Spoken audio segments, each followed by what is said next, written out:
and welcome to Prescribing Possibility, conversations that inspire us to grow, heal, and live with harmony.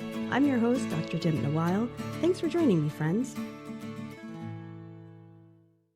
So, really, the reason I wanted to meet with you is to learn a little bit more about physicians for patient protection. And I'll do a proper introduction, but I wanted to just kind of learn a little bit about how the organization started and your role and how you became involved and why. Sure. So a group of random physicians, all female, by the way, were in a particular Facebook group that many of us are no longer in. But at the time, it had about 73,000 female physicians. And we came together separately because we started noticing, we were sharing stories of patient harm. Like, oh my gosh, the craziest thing happened. Let me tell you, my colleagues about this de-identified, HIPAA-protected general story about just craziness that how on earth did that even happen? And then when we started digging deeper into some of these stories, we started to realize these aren't physicians that were taking care of these patients. And in a lot of cases, the patients believed they were being cared for by a physician, when in fact they weren't. And so really sort of anecdotally, these stories started to add up for a number of us. And we created a separate Facebook group. Okay. Literally, we formed out of a Facebook group. So the Facebook group is not the organization. I want to be very clear about that. And that original Facebook group does still exist with a different name, slightly different name, but it is not part of the organization. But it is what brought together the male and female at that time physicians who just started to understand what's happening in medicine and in healthcare and personal stories of harm. One physician whose father's prostate cancer went undiagnosed for years with documented elevated PSAs and no referral to a urologist. It was a nurse practitioner that he was seeing, and he believed he was seeing a physician the whole time. Just multiple stories like this. And this is not to say, I want to be very clear, none of us is anti-NP or anti-PA. We absolutely understand that we need everyone on the team for healthcare to be successful. So the one thing that really gets me the most is when somebody says, oh, you just hate nurse practitioners. That is absolutely not true. Not true. But I understand and appreciate the difference in education and the difference in what a scope of practice should be and what lobbyists have changed on behalf of their customers. Yes. Not the patients.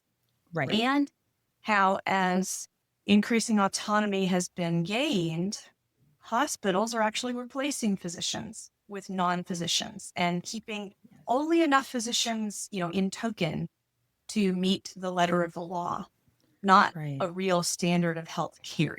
So I'm sort of getting off on a tangent, but what happened? No, that's important. No, that's actually a really important point. I'm glad you started with that because I'm sure you can attest to working with and having great experiences. I have friends who are NPs and Ps and midwives, right?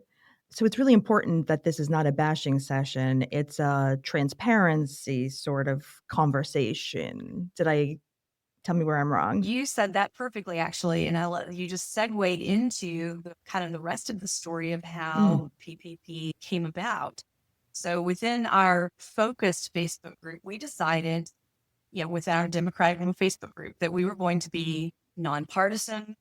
We were going to be very narrowly focused because what we've seen in other informal physician organizations is a broad scope for the organization means not a whole lot of success in all of those areas of scope.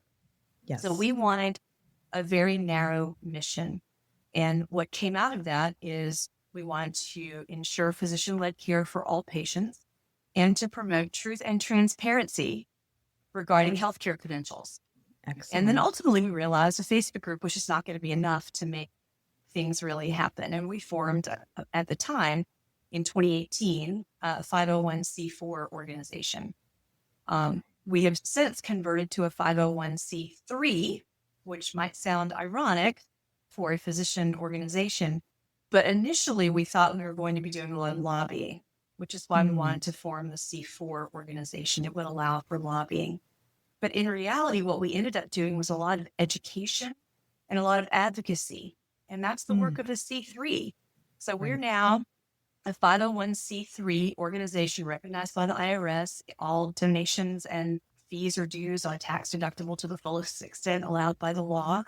And our focus remains nonpartisan and only on a very narrow mission, ensuring physician led care for all patients and promoting truth and transparency regarding healthcare credentials. That's it. That's honestly, I think that is so important to mention because it is kind of like the jack of all trades, master of none, right? When you have these large groups and to be so focused, um, it's it really does accomplish things. So I'm wondering in this like genesis of the organization and how it's transformed maybe over the last little bit of time. Are you focusing now more on the advocacy or on education, and is that education of patients and physicians maybe? I'm just curious, like, what the audience is. So and that's been a challenge for us actually, because initially it was all physicians and it still is all physicians. But we recently also developed a patient protection advisory group, which is made up Mm, of non-physicians. Now, there are a couple of physicians on there who are from the board of PEP or who are just very active and want to have their voices heard in that way. But we are adding the voices of non-healthcare professionals, PhDs in education, for instance, mhm, nurse practitioners who are aligned with our mission, because there are it's shocking actually how many nurse practitioners and PAs actually agree with our mission. They just don't say it out loud. We right. get their emails and we get their messages, and then we get, but please don't use my name because the Mm, AANP will blackball me, or my colleagues will hate me for saying nurse practitioners should not have independent practice. So some of unbelievable. them have actually agreed to join our advisory group. So yes, our message is not just for physicians, it's for patients and it's for legislators. But again, we're not lobbying and we're certainly not involved in any elections. That's not what we do. Right. We're involved in educating the masses because all of Mhm, us are patients, right? Every one of our family members is a patient, and we are all patients or will mhm. be.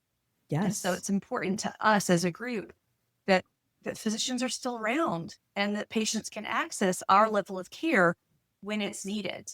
Yeah, so I'm curious, like, you said something really that rang true to me, which is that we're all patients or will be at some time in our lives, right?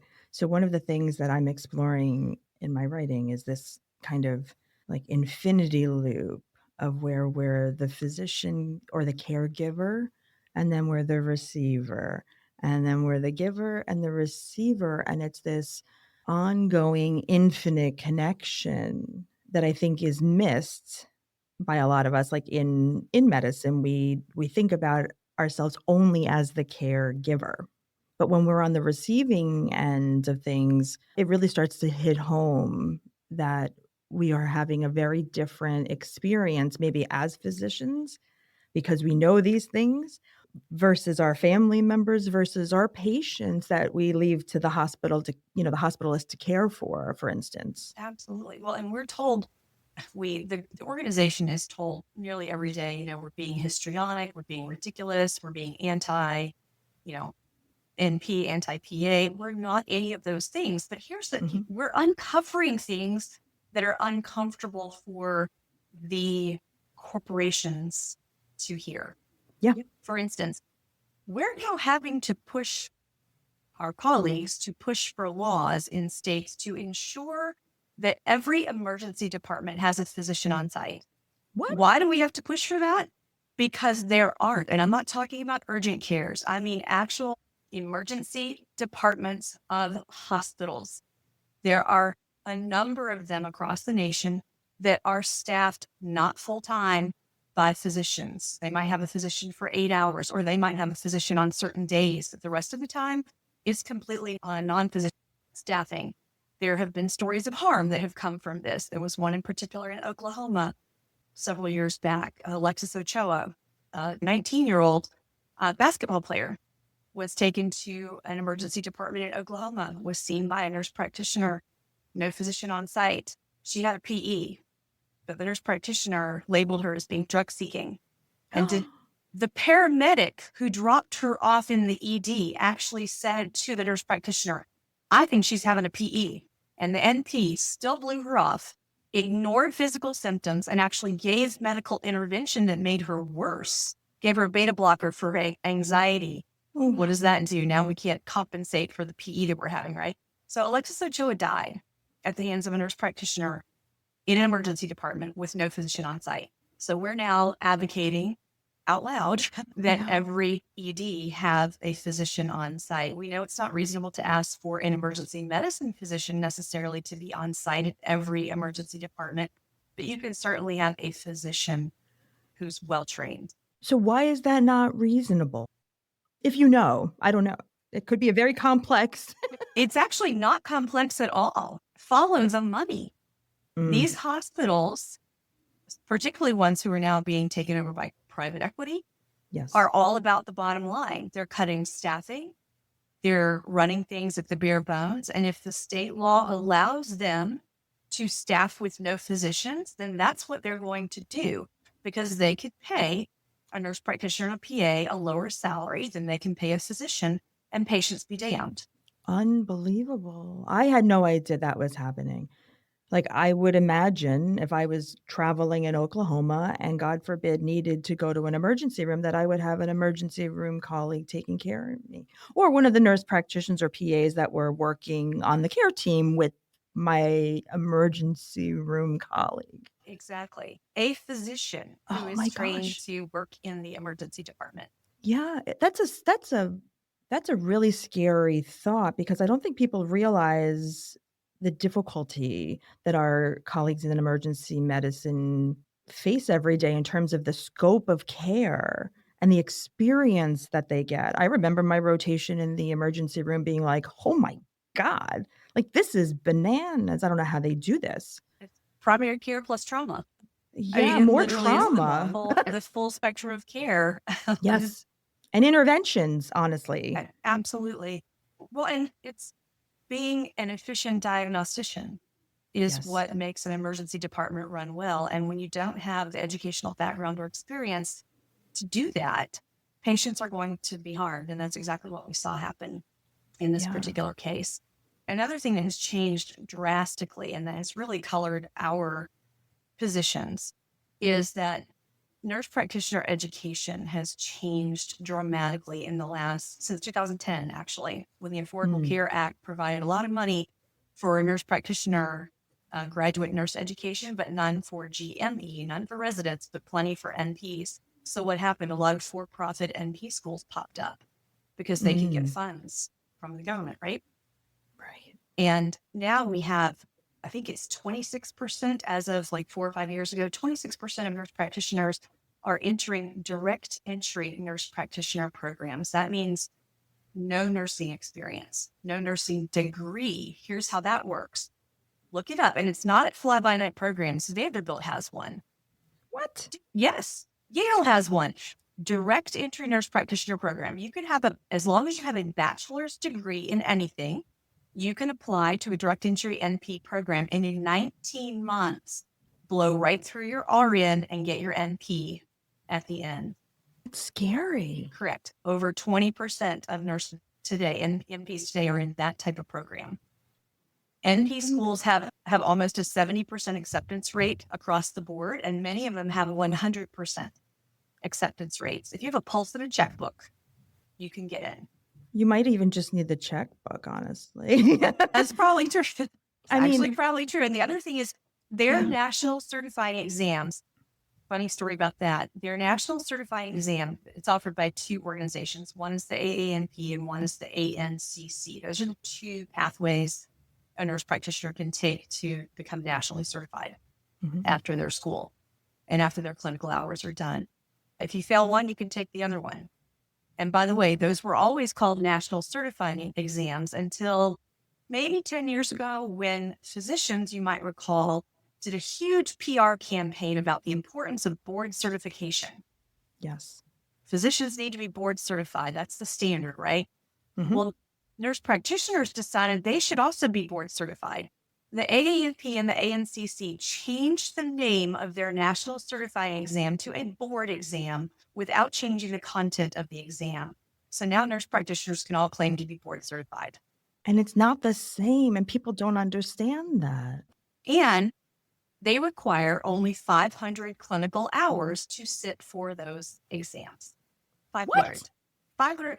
And the big argument the nurse practitioners make is, but gosh, no, I was a nurse for 10 years first. My nursing experience counts. Well, that might be true, except that most NPs today aren't getting multiple years of experience. They're doing a direct entry program or they're going after only 1 or 2 years. So they don't have years of clinical Right. experience. Oh, And the 500 hours they get can be shadowing hours.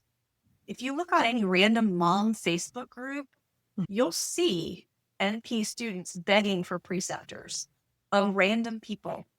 Hey, I need 20 pediatric hours. Can anybody help me? It can be anybody, a physician, an NP, a PA, anybody. Can I come shadow you in your office? And that counts for their clinical hours to sit for their board exam.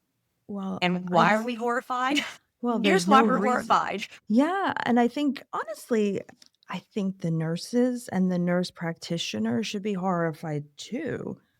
The ethical ones and the I would say the old school ones are horrified, but they're torn.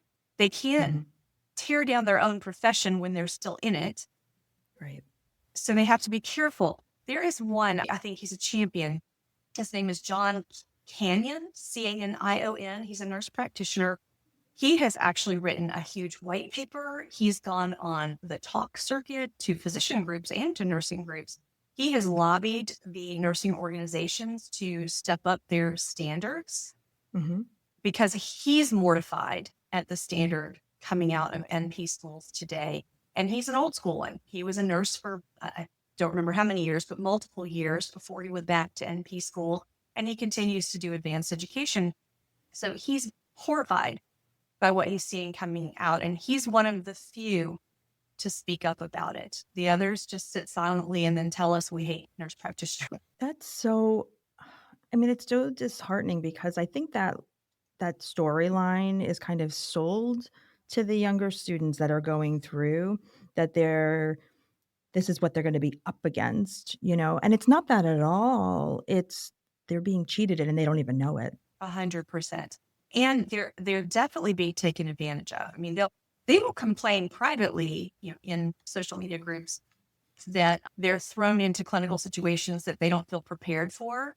Mm, That's that's their fault, and it's not their fault. It's their fault for accepting the position when they know right. they're not qualified. And as an example, family nurse practitioners are not trained for any type of inpatient care.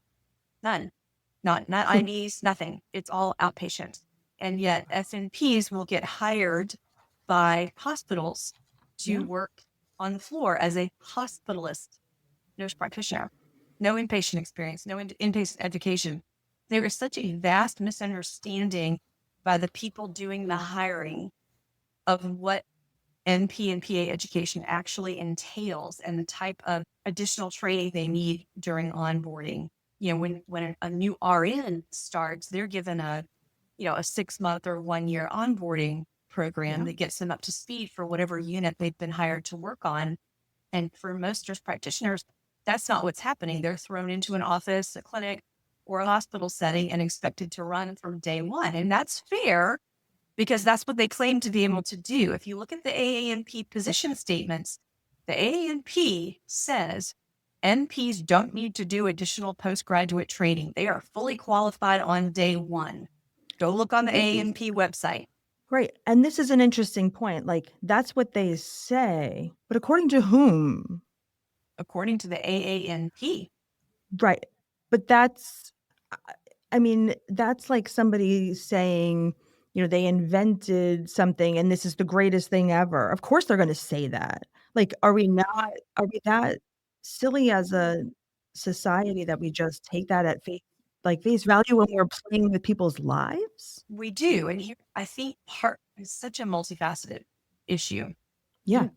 And it goes back to the RNs. If RNs were treated the way they should be treated and had appropriate staffing ratios and Mhm. had appropriate compensation, they wouldn't be running to NP school or going to nursing school with the idea that they're immediately going to become nurse practitioners because Right. they would be more comfortable and happy at the bedside. Why won't the hospital will pay to hire a travel nurse at an Yeah. exorbitant rate, but won't give their full time permanent people a raise to make them want to stay, Yeah. and won't hire a scribe for the physicians, won't hire another CNA for the nurses. They've got those dollars sitting around. They're just not allocating them appropriately.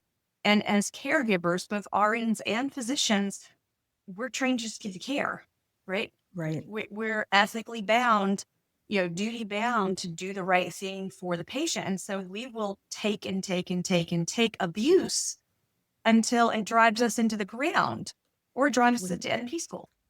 Yeah, honestly, I think that's an interesting point. And so, you mentioned private equity, which I think has been the biggest shift from whatever kind of um, art and practice of medicine that we had had, and how that kind of moved into the business of healthcare, and they're very different.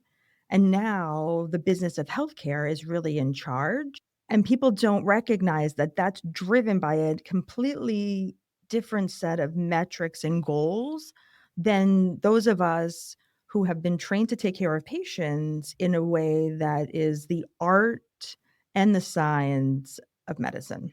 100%. And it it starts at the top, right? Again, Mm, this goes back to the ACA banned physician ownership of hospitals. right. So it left the door wide open for every non-physician business entity, including private equity, to come in. But this isn't a PPP issue because it's not related to clinical practice, but it is related to physician-led care. Physicians, oh my gosh, what was my, hang on, I had a point here. No It was worries. about autonomy. Mhm.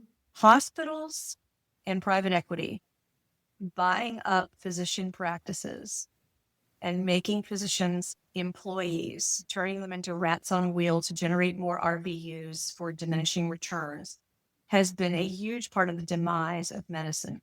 Yes. It's led to an increased shortage of physicians. It's led to people not wanting to go into medicine because they see the the misery of physicians who are stuck in those positions. So one of the things we talk about is the importance of the maintenance of physician autonomy. And it's sad that most of us have lost that by being willing to be employed or by being forced to be employed by the nature of our Yes. specialty. Some don't Yes. really have a choice.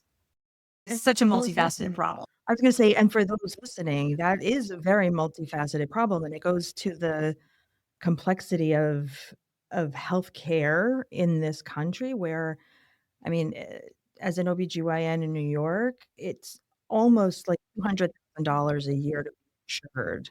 Like, that's what one physician who delivers babies will pay an insurance company to be insured as an obstetrician here. So, baseline, that has to be paid every year. And then on top of that, all the other costs of care and insurance companies and Medicare and Medicaid continue to pay you less for more expensive care. So it really does force a lot of physicians to, like, they feel like they have no choice. I think it's the intent of the system actually is to, Mm. you know, But the squeeze. control the whole system Yeah. and control the finances of it. There's been a lot written about the harm that private equity is causing in healthcare with rural hospitals closing or even urban hospitals closing as a result. Residency programs having to shut down. Interestingly, there was one, I think it was Nevada. Don't hold me to that. I'm pretty sure it was Nevada, somewhere out there.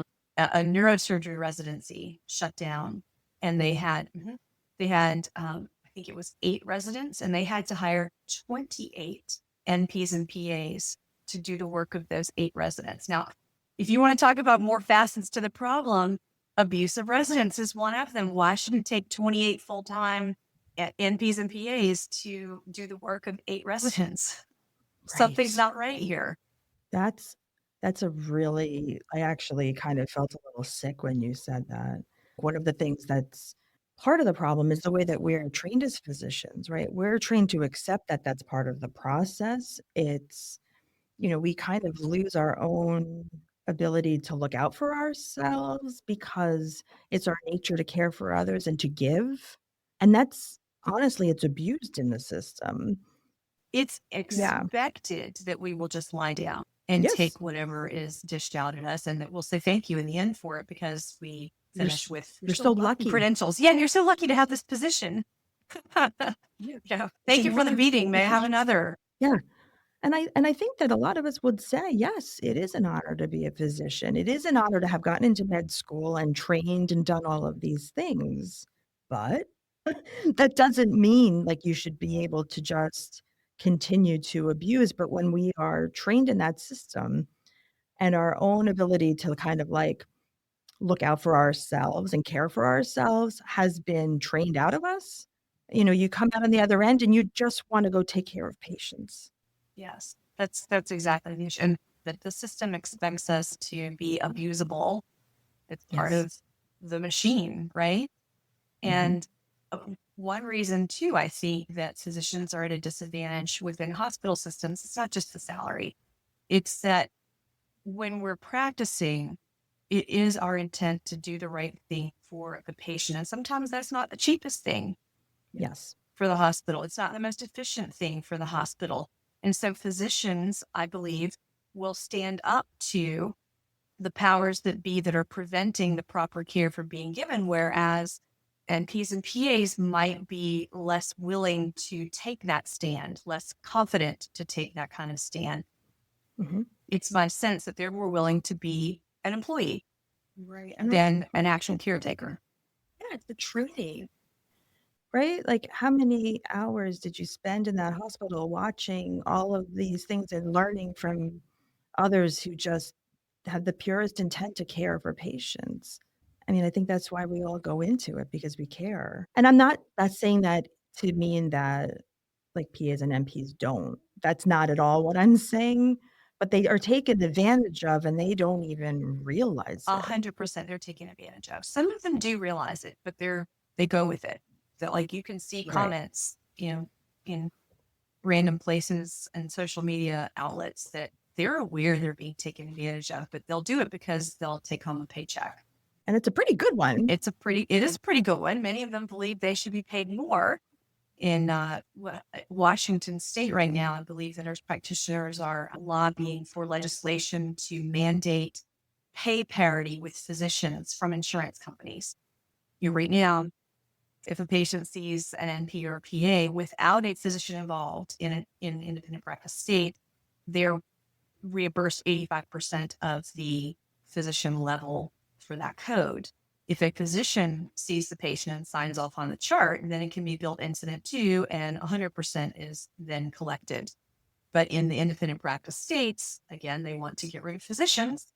And one of the ways to do that for these hospitals, listen to me, Mm-mm. it's not the NPs, sort of. It's mostly the hospitals arguing for this. Why? Not because they're going to pass that money along to the nurse practitioner or the PA. No, no, no, no. They're going to continue to pay them the salary they want to pay them, but now the hospital can take home an extra 15% for the Right. billing. It's not a magnanimous sort of gesture on the part of the hospitals, but it is very disingenuous to advocate that NPs and PAs should be compensated the same as physicians. Now, they do make the argument, oh, we do the same care. You don't, though, because you have to transfer out or refer out things that a physician wouldn't. So you can't claim to give the same care across the board in general. In some situations, that might be true, but in general, it's just not. Right. So So what what's the and I why guess would anyone what's go to medical school? well, And and incur incur the the debt. debt. Why would anyone go to medical school? And that is what I'm afraid of these days. Mhm. Why, if you see all the random discussions that happen out there, nobody's saying, very few people are saying, I'm going to be a physician. A lot of them are saying, well, no, look, I can go to PA school because it's only 2 years and I can do it straight out of college. And then I can be practicing by the time I'm 26 and I can have kids and I can get married and I can go ahead and earn a living and not have the debt. They're right. Yes. They're right. So what's going to happen to physicians when everyone decides to take a shortcut? And don't come at me for it being a shortcut. It's a shortcut. Nobody can say it's not a shortcut. Not when it takes 4 years of college, 4 years of medical school. In some places, it's 3 because of the excited programs that exist now, but 3 or 4 years of medical school and then post-grad training in a residency program that is no less than 3 years, and many are 4 and 5, particularly for specialists. I was gonna say, how many did you do? 6? Yeah, that It's because it was back in the day when you could do an independent program. I didn't do an integrated program.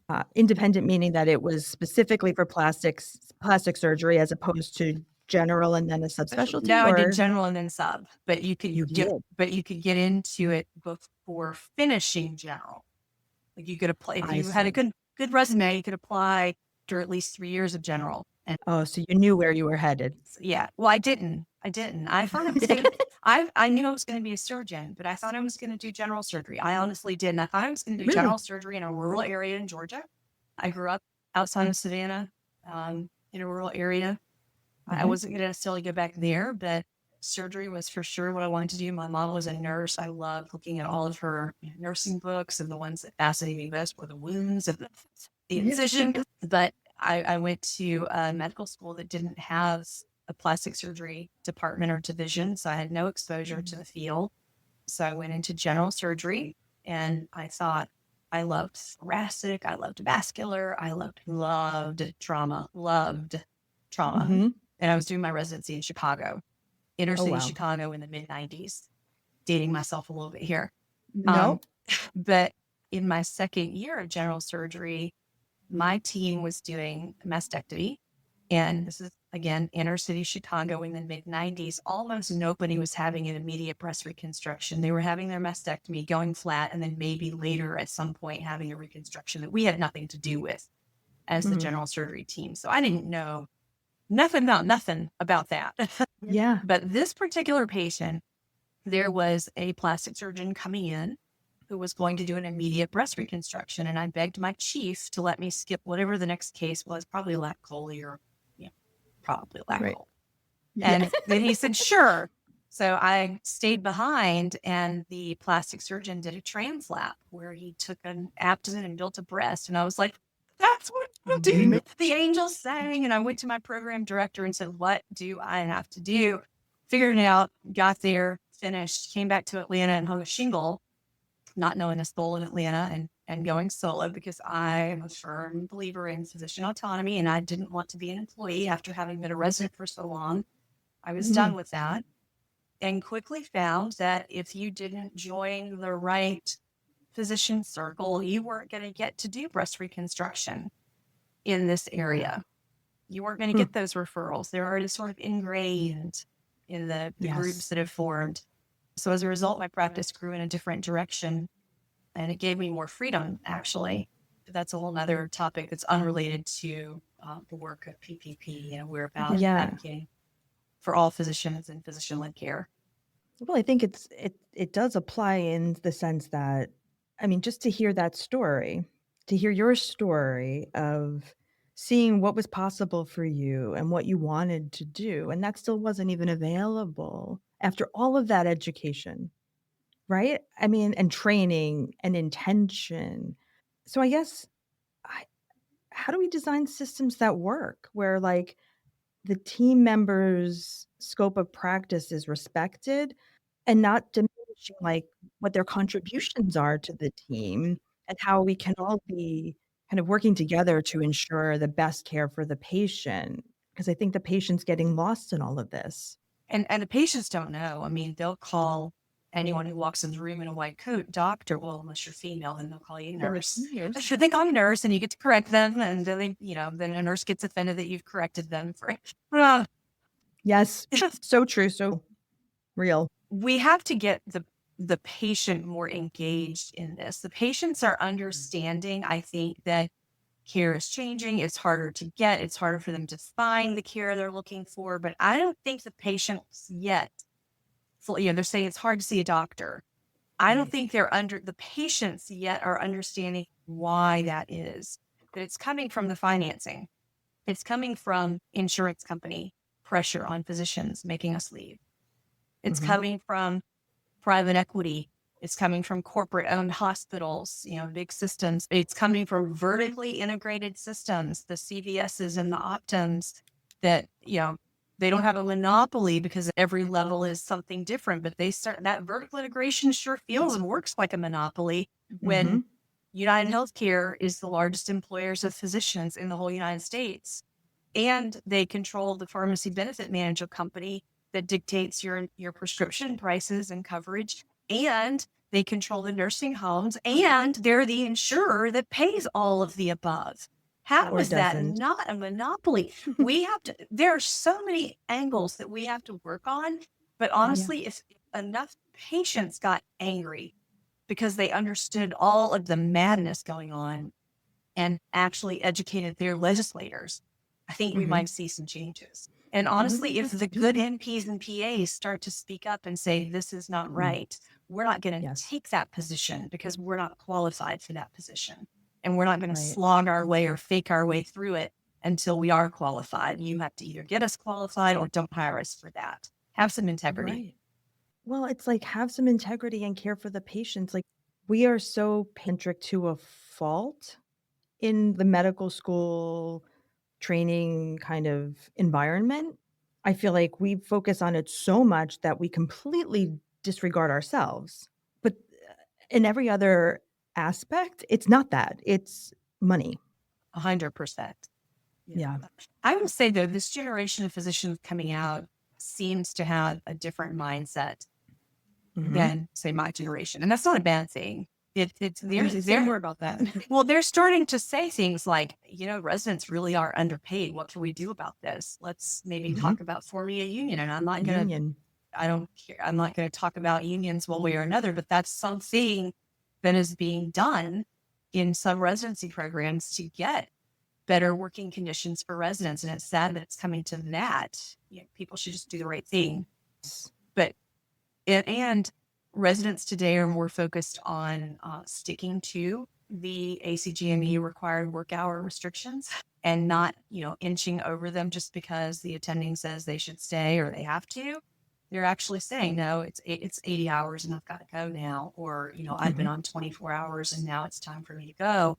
Now we can argue many ways that whether that harms education, whether that doesn't harm education, are they getting the same clinical experience that we got when we were working more than 80 hours? I don't know how helpful it was. And I was falling asleep writing my notes, after being on We're at call the for 40 board. hours. Right. We're at the board presenting the board to patient to the next Yeah. team, and And you're like, brain just fried trying to remember who that was. Yeah. "Yeah.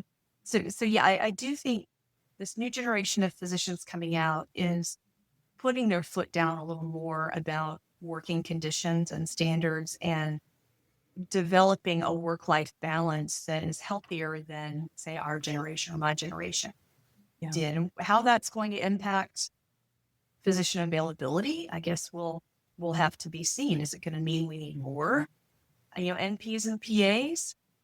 Mhm. I should tell this story as I talk about needing more NPs and PAs. The Hattiesburg study. I don't know if you're familiar with it, but I am this is not." at the Hattiesburg Clinic in Mississippi. Is a huge ACO. What is it? Accountable Care Organization, Organization, yeah. ACO.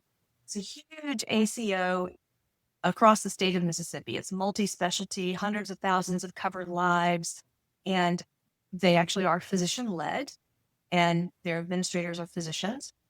And they did their own study 5, 6 years ago where they looked at patient panels because even though Mississippi does not have independent practice for nurse practitioners and PAs, this clinic was sort of functioning as though they did.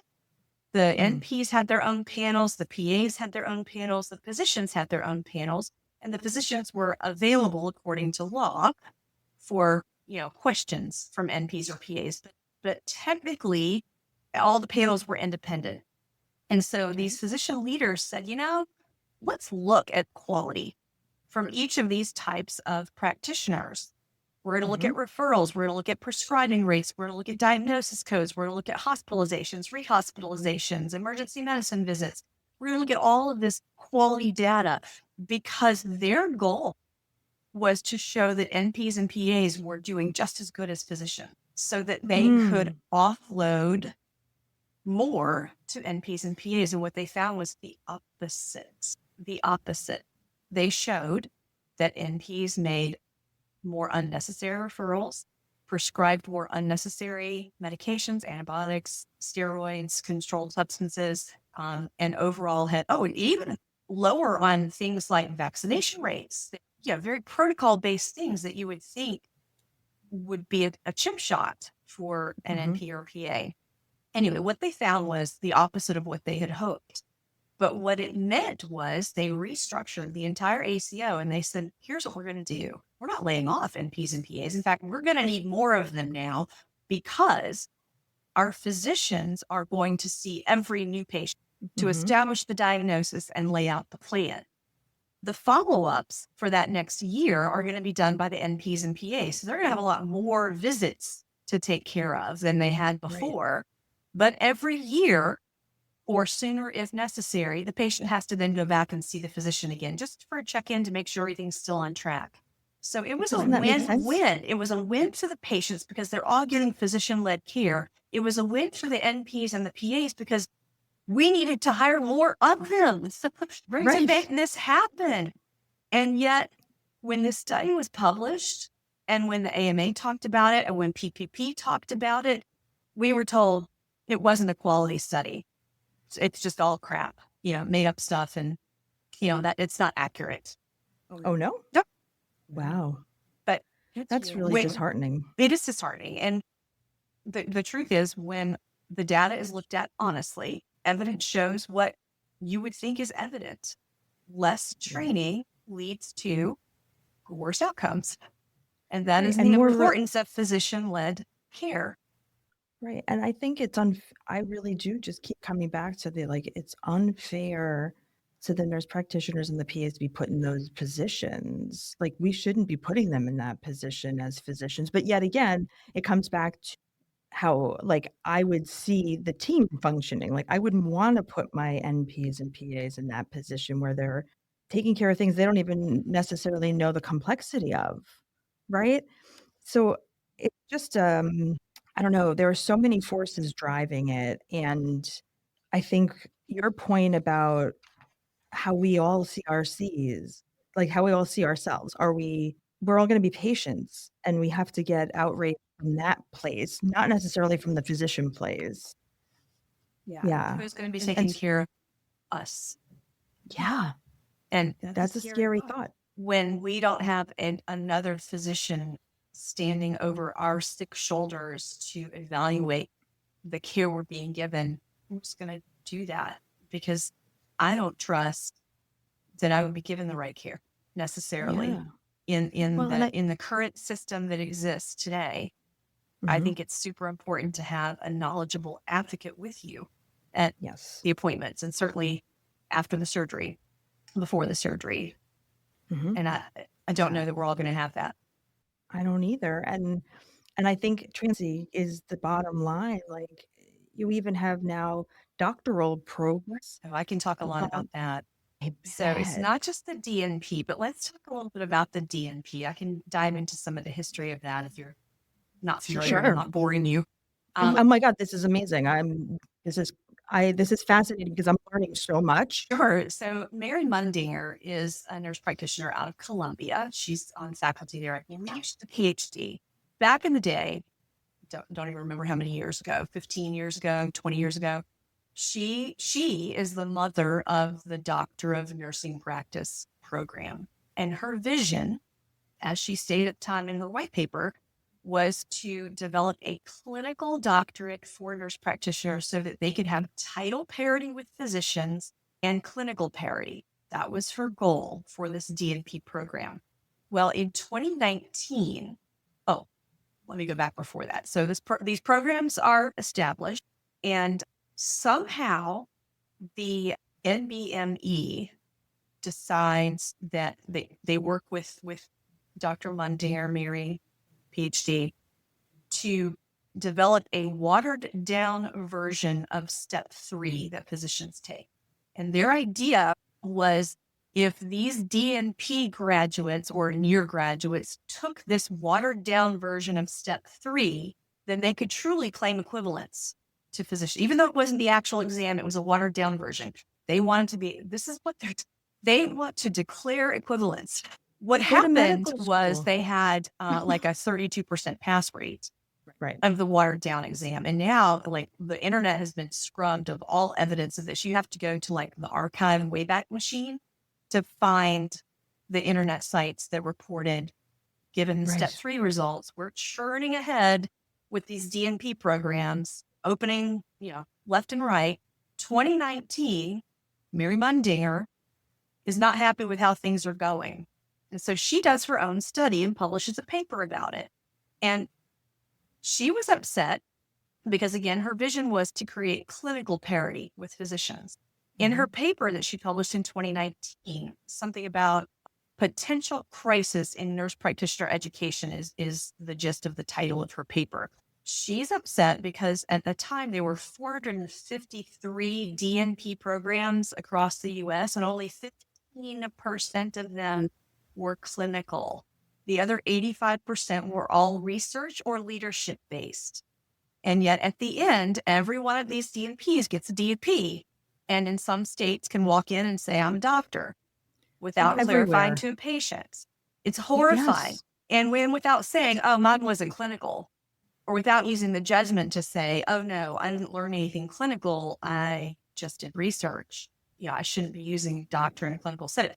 Anyway, Right. as part of our push, PPV's push for truth and transparency, one of the things that I advocated for back in 2023 in Georgia was a stronger truth and transparency law regarding healthcare credentials. Some of the states already had this. Indiana had a reasonable one, but the problem in Indiana is they said you can't say you're any of these things unless you're a physician, cardiologist, dermatologist. What they listed them. And so there were some that got left off. And so they're having to go back every few years and add the ones that got left off. So I learned from that. And then Illinois had a decent one. New Jersey had some. I took the kind of the best pieces of all of them and came up with language for Georgia and got it passed in a single legislative session. It was the perfect storm. It was a perfect storm. Brava. Thank you. Perfect storm. And the bill was carried by an anesthesiology assistant That's so interesting. in the legislature, Say because say more about that. he's an old school guy who understands the differences in training and respects appropriate scope of practices. He's like, yes, we need to do this. So in Georgia, I think we have, I'm biased, but I really think we have the best healthcare truth and transparency law in the nation. And I hope that it becomes a model for states who don't yet have this language. But it does 3 things. First, if you don't hold a medical specialty degree, you cannot claim to work in that specialty. And it's defined by law. So example, if you don't have if you're not a physician working in dermatology, you can't say you work in dermatology. You can say you work in the dermatology division, but you don't specialize in dermatology. You can say you're a nurse practitioner working in a dermatology office, but you cannot say you're a nurse practitioner practicing dermatology. That's illegal in the state of Georgia. The second thing is medical specialty titles. That's your dermatologist. You can't claim to be a dermatologist. And again, it's defined. So it covers all eventualities. We didn't list them. We gave a definition related to residency training. So you can't say you're an ology, you practice ology, or you can't say you're an ologist unless you are a physician specifically. And the third thing, if you are not a physician, you cannot advertise, and that's defined too in writing, verbally. Basically, you can't ever say it or write it or publish it, that you are a doctor. Now, in a clinical setting. So you can't advertise it out in the world. And in a clinical setting, we do allow this, that if you have a DNP or a Doctor of Medical Science degree, the PA version of the DNP, Mhm. and you choose to use the title of doctor in a clinical setting, you have to immediately also say two things. I'm Dr. Susie Smith. I have my doctorate in nursing practice. I am not a physician. Mm. I have to say both of those things in order to be compliant with the law. Wow, that is remarkable. It's huge. Now the issue is enforcement. Congratulations. Thank you. Well, Thank you. but I think that it actually speaks to the point, which is that this is important and people don't know. Like, I'm guessing, and you can tell me where I'm wrong, that this was a big education push for legislators, for them to understand the layered nuance of what is going on. 100%. And Yeah. it really helped to have physicians in the legislature and the anesthesiology assistant in the legislature who were Yeah. helping to educate all of their colleagues as well. We only have four physician legislators in Georgia, and some states have none, which is Yeah, yeah. really frightening. But when do you do it? How do you clone yourself to be able to do all the things all the time that really need to be done to fix the system? The system. At some point, you Yes. just have to be happy with what you can do on a day-to-day basis and go to bed every Well, night and I saying you did the best you could. well, and I think it's also important for people to know that you exist, like, that you have done this, that PPP is out there doing this work. And I think it's important both for physicians and nurse practitioners and PAs, and perhaps most really for the patients, to recognize that this is an issue that's going to affect us all. I mean, what you just told us about and your legislative efforts, that gives me hope. Oh, thank you. What What gives you gives you hope? hope? Oh, some days not much. Other days it's just seeing my own patients and Mhm. knowing that, I've done the best I can for that patient. And what I do in particular is very concrete in plastic surgery. I can take something big and make it small, or vice versa, or take something loose and make it tight. And it's instant gratification. And so that's what Mhm. gives me hope right now, is that I can still serve my patients in the way that I want, and that I've built my practice with great staff to offer that same type of care. And by the way, I've got PAs in my practice. I adore them. They're fabulous. They're in a Right. physician led team. They respect and Yes. appreciate that. And I Yes. give them a lot of free reign because they've been with me for years and I know what they know at this point. Mhm. But they're always quick to come with a concern that something just doesn't look right. They're not going to blow it off and just let the patient walk out. So Right. that's the culture that we have in my practice. We're a team. Everyone works together, and if there's a hint of a question, someone else is getting pulled in for another set of eyes. Oh, I think that's exactly the way it serves everybody best. I mean, that's me being a little matriarchal maybe, but, like, I mean, it helps you in your practice, it helps your patients, and it's building skills in these, PAs and NPs that they really don't get anywhere else. Um, so what would be your sage wisdom or advice that you might give an individual physician, especially those who might be overwhelmed by all of this, like, to become engaged in this movement? I think the key is engagement. So Mm, many of our colleagues are angry about what's going on, or crushed, depressed, burned out about mhm, what's going on, feel helpless about what's going on. But there are groups who are fighting for you and to hopefully make things better for our profession and definitely for our patients as well. Get engaged. When you feel like there's nothing else you can do, reach out to, I mean, I would love it if it's PPP. If your mhm, focus is physician led care and truth and transparency regarding healthcare credentials, come join us. Come yeah, support us. Come join us on Hill Day. We've got one coming up in November. We've got a board retreat where we invite our supporters to come as well, also in November.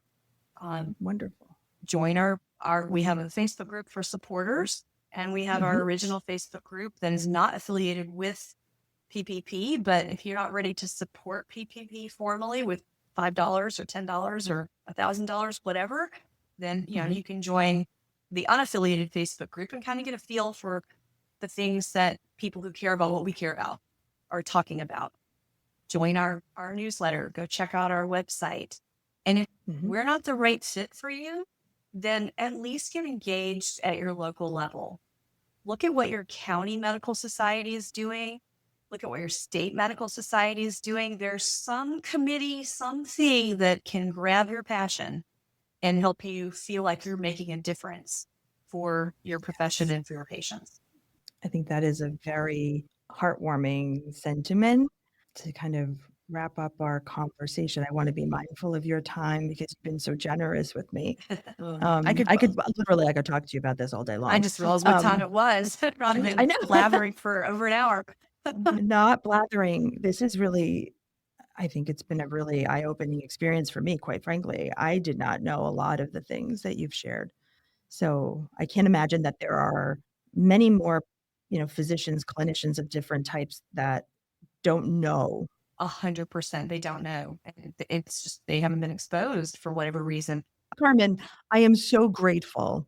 And I can't hear you, but I'm just going to share. I was so thrilled that you were willing to take the time to talk to me. I think what you're doing is so impactful and so important. And I will share that part. I will speak that part on anything that I wanted to put out there. Yeah, I think it's important. Yeah, put it everywhere. Yeah, thank you for taking your time this morning and bearing with the technical stuff. You gotta love technology, right? Um, but I'm so grateful that you do what you do and your colleagues do what you do, and on behalf of all of us. So thank you very much. Thanks for sharing your time with me here on Prescribing Possibility. I hope today's conversation offered you a breath of fresh air, a new perspective, or even just a moment of calm in the chaos of life. If this episode resonated with you, pass it along to a friend or a colleague. You never know who might need a little more harmony in their life today. I'd love to hear your thoughts, your questions, or topics you're curious about. Reach out to me anytime on Instagram or LinkedIn at Didn'tKnowWhile, or send me an email at podcast@didn'tknowwhile.com. Until next time, give yourself the grace to grow, the space to rest, and the courage to imagine what's next.